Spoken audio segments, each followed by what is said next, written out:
Je dois bien l'avouer, s'il y a un produit de Google dont l'intérêt m'avait laissé un peu dubitatif, c'est le Google Nest Hub. Un espèce de Google Home avec un écran low-res aux bordures ultra épaisses, qu'est-ce que ça peut bien apporter? Après près de 2 mois passés avec cette machine, je peux y répondre, c'est un appareil qui peut apporter beaucoup, mais pas pour tout le monde. Laissez-moi vous expliquer ça. Vous regardez Nightech, c'est Thomas, et aujourd'hui on parle du Google Nest Hub. Alors avant toute chose, vous l'aurez compris, cette vidéo n'est pas un test, déjà parce que c'est un appareil qui va avoir un intérêt très variable en fonction de celui qui va l'utiliser, et surtout c'est des appareils qui gagnent des fonctionnalités très rapidement, ce qui fait que je peux pas vraiment faire un test exhaustif de la machine et le fixer dans le temps. Mais bref, découvrons un peu cette machine. Tout d'abord, niveau design, Google fait comme toujours le pari du chaleureux et de la sobriété. On retrouve sur ce modèle charbon une texture tout en tissu au dos de l'appareil, typique de Google, et une façade aux larges bordures blanches. Cette sobriété rend l'appareil assez agréable à regarder au final, et surtout ça lui permet de s'intégrer sans aucun souci dans n'importe quel intérieur, le blanc de sa façade étant assez passe-partout, ce qui est quand même le but d'un objet tel que celui-là. Sinon, en termes de boutons et autres ports, on retrouve un port d'alimentation propriétaire, des boutons de volume sur le côté droit du Nest Hub et un switch pour tuer les micros de l'appareil, pour ceux qui ne veulent pas qu'il soit activé en permanence, ce que je comprends totalement. En ce qui concerne mon expérience personnelle, je vais rentrer dans le dur en disant qu'avant tout, le Google Nest Hub est la meilleure façon d'intégrer le Google Home dans votre intérieur. C'est tout bête, mais le fait d'ajouter un écran au Google Assistant le rend immédiatement plus apte à répondre à vos demandes. Il vous affiche ce que vous avez dit tel que le Google Assistant l'a compris, ce qui permet de mieux identifier une éventuelle erreur de compréhension. De plus, la présence d'un écran apporte des fonctionnalités tout simplement impossibles à avoir sans. Le Nest Hub peut vous afficher un itinéraire via Google Maps et l'envoyer vers votre téléphone par exemple, vous afficher le texte d'une page web pour répondre en détail à une question, autant de possibilités supplémentaires qu'un assistant strictement vocal ne peut pas faire. C'est tout bête, mais ça enrichit fortement l'expérience du Google Home. Mon apport préféré, c'est par exemple la gestion des réveils. J'ai pas besoin le matin de dire OK Google, arrête le réveil, je peux simplement toucher l'écran du Nest Hub pour couper le réveil. C'est quand même assez pratique et ça rend l'assistant plus fiable au final. La chose la plus intéressante évidemment, c'est l'écran de ce Nest Hub qui est assez malin. C'est ce qui lui permet de devenir un véritable écran de contrôle de votre maison. Vous pouvez contrôler vos lumières, votre thermostat, vos Chromecast ou autres téléconnectés directement via l'interface du Nest Hub. En théorie, tous les appareils actuels et futurs de l'écosystème de Google interagissent avec ce Nest, donc si vous êtes investi dans cet écosystème ou tout simplement dans la domotique, c'est quelque chose qui simplifie énormément la vie. Cependant, ne vous attendez pas à vous servir de cet appareil comme d'une sorte de tablette fixe. L'interface de Google avec ce système est extrêmement minimaliste et simple, le tout pour éviter que vous passiez trop de temps à interagir avec. L'idée c'est de ne pas vous distraire avec un écran de plus. Bref, pour toutes vos requêtes précises, vous devrez passer par l'assistant, ce qui est a priori logique, c'est un Google Home. Cet écran est d'ailleurs beaucoup plus qualitatif que ce à quoi je m'attendais. C'est une dalle LCD basique de 7 pouces dotée d'une résolution de 1024 par 600 pixels, du 16/9 donc. Contrairement à ce qu'on pourrait croire en lisant ça, c'est une dalle qui est assez bluffante, mais pas dans les termes qu'on entend habituellement. Là où Google s'est montré extrêmement doué, c'est qu'il a intégré une version très agressive de sa technologie Ambient EQ,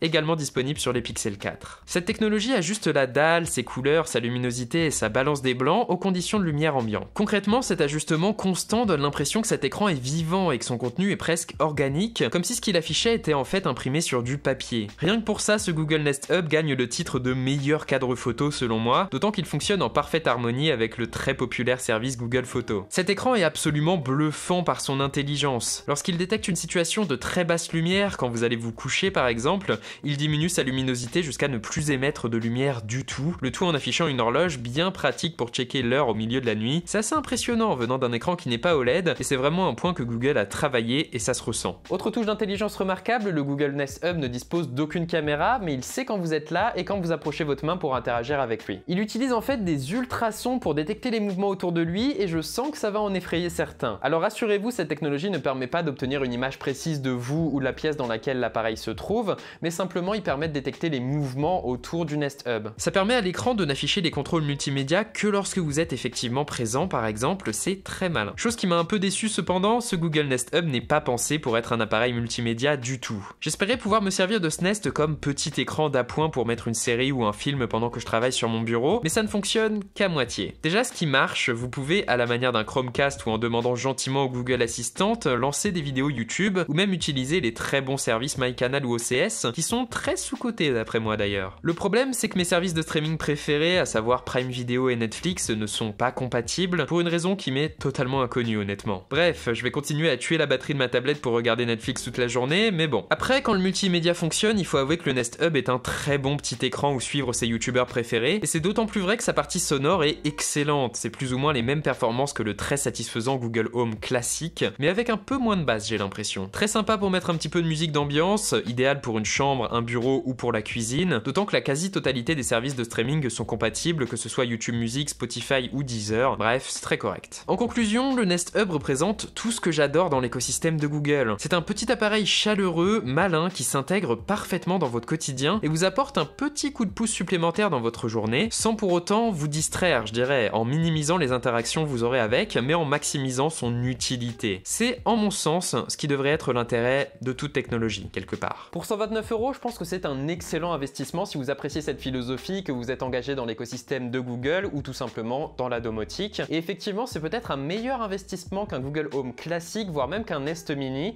sauf si évidemment vous ne savez pas trop dans quoi vous vous engagez, là prenez un petit Nest Mini pas cher histoire de découvrir. Le Nest Hub, c'est un petit coup de pouce dans votre quotidien et j'ai énormément apprécié cette touche de simplicité et d'aide qu'il m'apporte. Bref, c'était Nightech, c'était Thomas, j'espère que cette vidéo vous aura plu, qu'elle vous aura aidé, j'ai beaucoup apprécié parler de Google comme d'habitude. Et puis, vous savez quoi faire, le j'aime, le commentaire, l'abonnement et le partage, ça fait grandir notre toute petite chaîne et c'est toujours aussi sympa de le voir. Et moi je vous dis à la prochaine les gars. Allez, salut!